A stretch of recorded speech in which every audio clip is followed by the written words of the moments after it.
കോർപ്പറേഷനെ അടുത്ത ലെവലിലേക്ക് എത്തിക്കാൻ എന്താണ് സ്വപ്നത്തിലെ ഒരു രാജേഷിന്റെ സ്വപ്നത്തിലെ തിരുവനന്തപുരം എന്താണ്? 2030 ആകുമ്പോഴേക്കും ഇന്ത്യയിലെ ഏറ്റവും ശ്രദ്ധിക്കപ്പെടുന്ന 3 നഗരങ്ങൾ ഒന്നാക്കി മാറ്റണം. അതിന് ഞങ്ങൾ നേരത്തെ പറഞ്ഞ കാര്യങ്ങൾ മാത്രം ചെയ്താൽ മതി. 3 നഗരം ഡൽഹി, അഹമ്മദാബാദ് അങ്ങനെ വരുന്നുണ്ടല്ലോ. അപ്പോൾ സ്വാഭാവികമായിട്ടും ഞങ്ങൾ നേരത്തെ പറഞ്ഞ കാര്യങ്ങളിൽ നിന്ന് ഇപ്പോഴും ഫോക്കസ് ചെയ്യുന്നത് നമ്മുടെ പിൽഗ്രിം ടൂറിസം, പിന്നെ കൾച്ചറൽ ടൂറിസം, മെഡിക്കൽ ടൂറിസം, വിഴിഞ്ഞം, IT ഈ 4 മേഖലകൾക്ക് വിഴിഞ്ഞം നമ്മുടെ അകത്ത് വരുമില്ലേ? വിഴിഞ്ഞം പോർട്ട് വാർഡ് ഉണ്ട്. പോർട്ട് വാർഡ് തന്നെ ഉണ്ട്. വിഴിഞ്ഞം നമ്മുടെ അല്ല, വിഴിഞ്ഞം നമ്മുടെ പോർട്ട് വാർഡാണ്. അപ്പോൾ ആ വാർഡ് തന്നെ അങ്ങനെ ഉണ്ടാക്കി നേരത്തെ.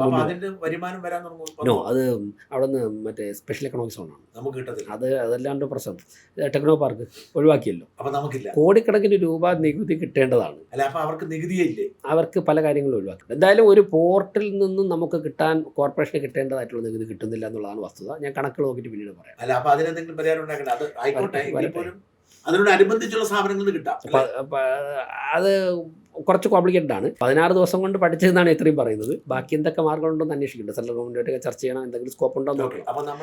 എനിവേ, അതായത് വിഴിഞ്ഞം മുമ്പ് ഞങ്ങളുടെ മനസ്സിലുള്ള മുംബൈ പോർട്ടുമായിട്ട് കണക്ട് ചെയ്ത് മഹാരാഷ്ട്രയിലുണ്ടായ വികസനം അതിനേക്കാളും പൊട്ടൻഷ്യൽ വിഴിഞ്ഞത്തിനുണ്ടെന്നാണ് കണക്കുകൂടൽ. അപ്പോൾ നമുക്ക് അതാണ് സ്വപ്നം. ആ അവസ്ഥയിലേക്ക് തിരുവനന്തപുരത്ത് എത്തിക്കാൻ നമുക്ക് റോളുണ്ട്. അവിടെ സ്പെഷ്യൽ എക്കണോമിക് സോണാണ്, സംസ്ഥാന സർക്കാർ. നമുക്ക് നികുതി കിട്ടിയില്ലെങ്കിലും നമുക്ക് കണക്റ്റഡ് ആയിട്ടുള്ള പുറത്തൊരുപാട് ആക്ടിവിറ്റീസ് നടക്കുമല്ലോ. ഇപ്പോൾ ക്രൂ ചേഞ്ച് ഒക്കെ വരുന്നതോടുകൂടി നമ്മുടെ എല്ലാ സ്ഥാപനങ്ങളിലും അതിനെ റിലേറ്റ് ചെയ്തിട്ടുള്ള ആവശ്യങ്ങൾ വരുമല്ലോ. അതുപോലെ തന്നെ അവിടെ നിന്നുള്ള കൊണ്ടുവരുന്ന നമ്മൾ ഇമ്പോർട്ട് ചെയ്യുന്നതൊക്കെ തന്നെ പാസ് ചെയ്യുന്ന വഴിയിൽ കിട്ടുന്ന അതിൽ നിന്നൊക്കെ നമുക്ക് കോർപ്പറേഷനും മെച്ചം കിട്ടും, ജനങ്ങൾക്കും തൊഴിൽ സാധ്യതകളൊക്കെ വരുമല്ലോ. അപ്പോൾ അതിൽ നിന്നെല്ലാം നമുക്ക് നികുതി കിട്ടുമല്ലോ.